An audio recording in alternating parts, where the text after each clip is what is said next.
नमस्कार बच्चों, संस्कृत विषय में आप सभी का स्वागत है।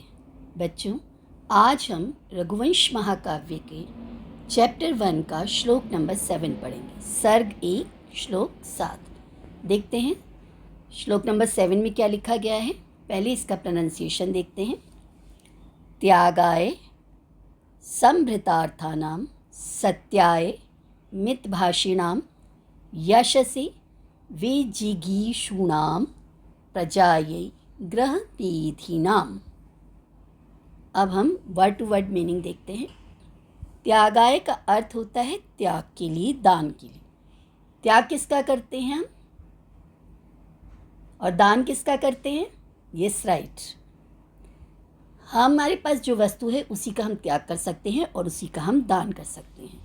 समृत अर्थानाम, समृत अर्थानाम में दो शब्द हैं, एक है समृत और दूसरा है अर्थ। समृत प्लस अर्थ इज इक्वल टू समृतार्थ। अ प्लस अ जो है वो आ बन जाता है, इसलिए शब्द सुनाई दे रहा है समृतार्थ।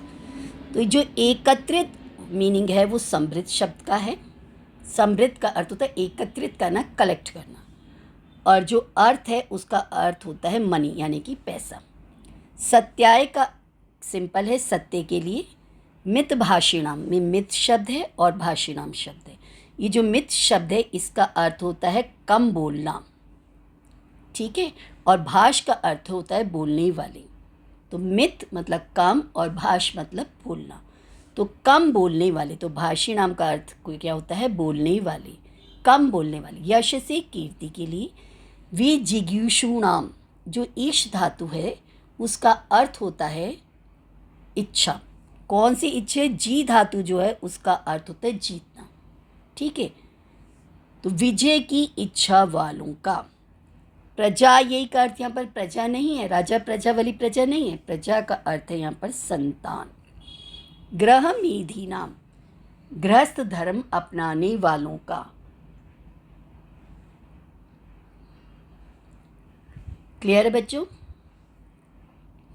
मैं रघुवंश के ऐसे राजाओं का वर्णन करूंगा जो दान के लिए धन का संग्रह करते थे, सत्य के लिए कम बोलते थे, कीर्ति के लिए दिग्विजय करते थे और संतान प्राप्ति के लिए विवाह करते थे।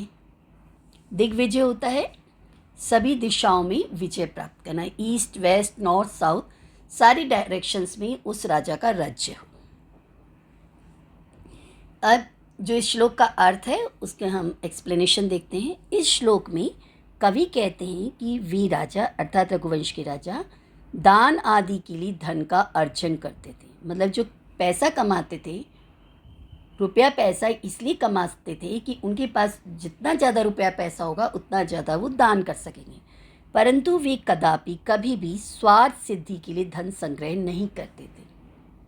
वो अपने स्वार्थ के लिए पैसा नहीं कमाते थे कि मेरा जो एक स्टेटस है इतना अच्छा हो जाए, फाइनेंशियल स्टेटस।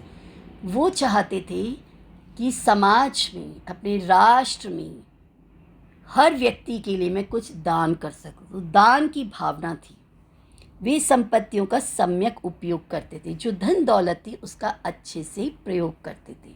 धन का जो सबसे अच्छा उपयोग होता है वो बच्चों होता है दान करना। जो मनी बिगेट्स मनी होता है, जितना पैसा हम खर्च करेंगे उतना ही पैसा हमारा इंक्रीज होता है, जिसमें उनका अभ्युदय होता था, यानी कि उनका प्रोग्रेस होती थी, ठीक है।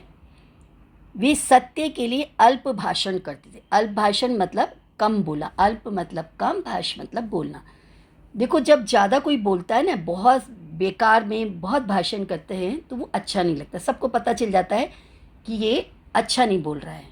सत्य कथन के लिए जितनी भाषा की अपेक्षा होती है उतनी वाणी उपयुक्त होती है। जो अधिक बोलते हैं उनकी वाणी मिथ्या हो जाती है, क्योंकि अगर हम कुछ भी सोच समझ कर बोलेंगे ना तो वाणी हमारी कंट्रोल में होगी। अतः रघुवंशी राजा स्वल्प भाषण करते थे। हमेशा कम बोलना चाहिए और सही बोलना चाहिए, ठीक है। जितना कम बोलोगे उतना आप सत्य बोल पाओगे। वे यश की प्राप्ति के लिए दिग्विजय करते थे, फेमस होने के लिए, प्रसिद्धि प्राप्त करने के लिए।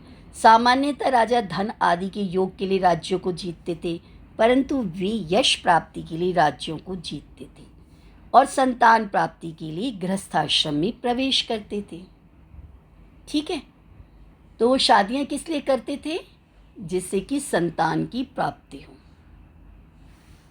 अज्ञानी लोग भार्या आदि के भोग के लिए विवाह करते हैं, परंतु रघुवंश के राजाओं का संतान प्राप्ति ही विवाह का कारण था। देखो बच्चों, हम इंसानों पर 3 प्रकार के ऋण होते हैं: देव ऋण, पितृ ऋण, ऋषि ऋण।